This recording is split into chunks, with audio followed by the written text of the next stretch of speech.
የኢትዮጵያ የቀይ ባህር እቅድና የግብጽ ሴራ። ሰላም ጤና ይስጥልን ውድ የኢትዮፎከስ ሚዲያ ተከታታዮች፣ የዕለቱን ዜና ይዘላችሁ ቀርበናል። ቻናላችንን ላይክ፣ ሼር፣ ሰብስክራይብ በማድረግ ቤተሰብ ይሁኑ። ወደ ዝርዝር ዜናችን እናልፋለን። ኢትዮጵያ በቀይ ባህር እቅዷ ውስጥ የሶማሌላንድን አማራጭ በድጋሚ እያጤነችው መሆኑ እየተነገረ ነው። ሶማሌላንድ ከሶማሊያ ተለይታ ነጻነቷን ያወጀችበትን 35ኛ ዓመት የምስረታ በዓል ከቀናት በፊት ስታከብር በበዓሉ ማግስት በአፍሪካ ቀንድ ቀጠና ውስጥ የነበረው ትኩረት ወደ ኢትዮጵያ ዞሯል። ይህም ኢትዮጵያ ከእስራኤል በመቀጠል ለሶማሌላንድ በይፋ እውቅና የምትሰጥ ሁለተኛው ሀገር ልትሆን ትችላለች ወይ የሚለው ያልተቋጨ ጥያቄ በድጋሚ እንዲቀሰቀስ አድርጓል። በ2016 ዓ.ም በኢትዮጵያና በሶማሌላንድ መካከል የተፈረመውን የመግባቢያ ስምምነት ተከትሎ ተፈጥሮ የነበረ መነቃቃት ከቀዘቀዘ በኋላ የተረሳ መስሎ የነበረው ይህ ጉዳይ አሁን በተጀመሩ አዳዲስ የዲፕሎማሲያዊ እንቅስቃሴዎች በቀይ ባህር መተላለፊያ መስመር ላይ የተጠናከረ በመጣው የጂኦፖለቲካዊ ፉክክርና ኢትዮጵያ አስተማማኝ የባህር በር ለማግኘት በምታደርገው ቀጣይነት ያለው ጥረት ሳቢያ በድጋሚ አገርሽቷል። ኢትዮጵያ በአሁኑ ወቅት በአጭር ጊዜ ውስጥ እውቅና ለመስጠት የተዘጋጀች መሆኑን የሚያሳይ ምንም አይነት ይፋ የማረጋገጫ ባይኖርም የውጭ ጉዳይ ሚኒስቴር ዶክተር ጌዲዮን ጢሞቴዎስ በቅርቡ ወደ ዋሽንግተን አምርተው ያደረጓቸው ውይይቶች አዲስ አበባ በቀጠናዊ ተቃውሞ ምክንያት ትታው የነበሩትን ስትራቴጂካዊ አማራጮቿን በድጋሚ እየገመገመች ሊሆን ይችላል የሚል ግምት መልሶ ቀስቅሶታል። የኢትዮጵያ የቅርብ አጋር የሆነችው ዩናይትድ አረብ ኤሚሬትስ በርካታ የላቲን አሜሪካ ሀገራት ለሶማሌላንድ የሀገርነት እውቅና እንዲሰጡ እየገባባች መሆኑ ተመልክቷል።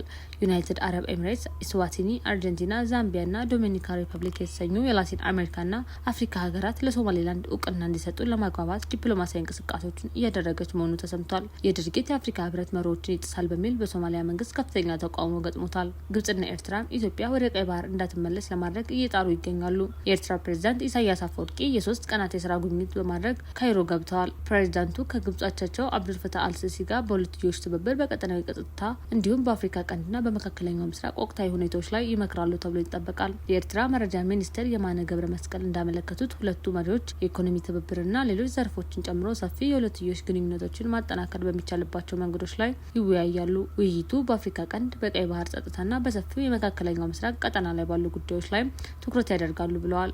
በፕሬዝዳንት ኢሳያስ በሚመራው የኤርትራ ከፍተኛ ልዑክ ውስጥ የውጭ ጉዳይ ሚኒስትሩ ኡስማን ሳህሌ ተካተዋል። ይህ ጉብኝት እየተካሄደ ያለው በአፍሪካ ቀንድና በቀይ ባህር መተላለፊያ ላይ የጸጥታና የጂኦ ፖለቲካዊ ሁኔታዎች ጋር ተያይዞ በኢትዮጵያ በግብጽና በኤርትራ መካከል ቀጠናዊ ውጥረት በበረታበት ወቅት ነው። ባሳለፍነው ግንቦት ወር ላይ ኢትዮጵያ የባህር በር የማግኘት ፍላጎቷን ይፋ ካደረገችበት ጊዜ ጀምሮ ግብጽ ከበባ የሚመስሉ ድርጊቶችን ይበልጥ በማጠናከር በኢትዮጵያ ላይ የትንኮሳ ስትራቴጂ የተከተለች ነው ስትል ከሳለች። ክሱ የተሰነዘረው የግብጽ ባለስልጣናት የኢትዮጵያን የባህር በር የማግኘት ምኞት በነቀፉበትና ቀጠናዊ መረጋጋትን ሊያናጉ በሚችሉ እርምጃዎች ላይ ባስጠነቀቁበት ወቅት ነው።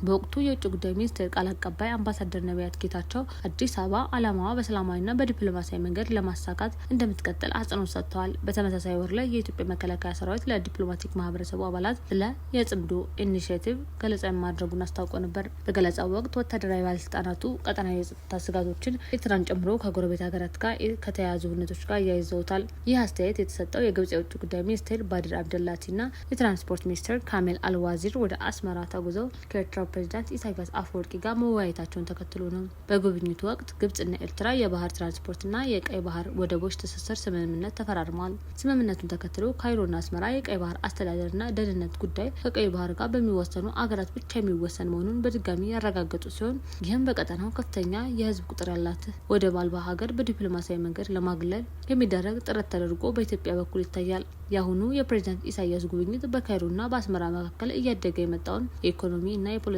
ግንኙነት ተከትሎ የመጣ ነው። ባለፈው ሚያዝያ ወር በኢኮኖሚ ጉዳዮች ኃላፊው ሀጎስ ገብረህይወትና በንግድና ኢንዱስትሪ ሚኒስቴሩ ነስረዲን ሳሊም የተመራ ከፍተኛ የኤርትራ ልዑክ በካይሮ ከግብጽ ባለስልጣናት ጋር በንግድ በኢንቨስትመንትና በሰፊ የኢኮኖሚ ግንኙነት ላይ ሰፊ ውይይት ያካሂዱ ነበር። የኤርትራ ባለስልጣናት ስብሰባዎቹን የሁለትዮሽ ግንኙነት ለማጠናከር እየተደረጉ ያሉ ቀጣይነት ያላቸው ጥረቶች አካል አድርገው ገልጸዋቸዋል። በግብጽና በኤርትራ መካከል ያለው ግንኙነት በቀይ ባህር ጸጥታና በቀጠናዊ ጂኦፖለቲካዊ ሽግግሮች ላይ ባላቸው የጋራ ስጋት ምክንያት በቅርብ ዓመታት ውስጥ እየጠነከረ መጥቷል። ባለፈው ዓመት ጥቅምት ወር ላይ በካይሮ በተካሄደው ከፍተኛ ደረጃ ውይይት ፕሬዝዳንት አልሲሲና ፕሬዝዳንት ኢሳያስ በአፍሪካ ቀንድ ስላለው ሁኔታ፣ ስለ ቀይ ባህር መተላለፊያ ስትራቴጂያዊ አስፈላጊነት ተወያይተዋል። በስብሰባ ወቅት ግብጽ ለኤርትራ ሉዓላዊነትና ለግዛት አንድነት ያላትን ድጋፍ በድጋሚ ያረጋገጠች ሲሆን ይህም ታዛቢዎች በሁለቱ ሀገራት መካከል እያደገ የመጣ የፖለቲካ ትስስር መሆኑን ገልጸውታል። የፕሬዝዳንት ኢሳያስ የአሁኑ የካይሮ ውይይት ውጤት በአዲስ አበባ በኩል ጥብቅ ክትትል ይደረግበታል ተብሎ ይጠበቃል። የኢትዮጵያ ባለስልጣናት ቀጠናዊ ዲፕሎማሲያዊና የጸጥታ ትስስሮችን ከኢትዮጵያ የባህር በር ፍላጎትና በአፍሪካ ቀንድ እየተሻሻለ ከመጣው የጸጥታ ሁኔታ አንጻር ይመለከቱታል። የዕለቱ ዜና ይህን ይመስል ነበር። በሰላም ዋሉ።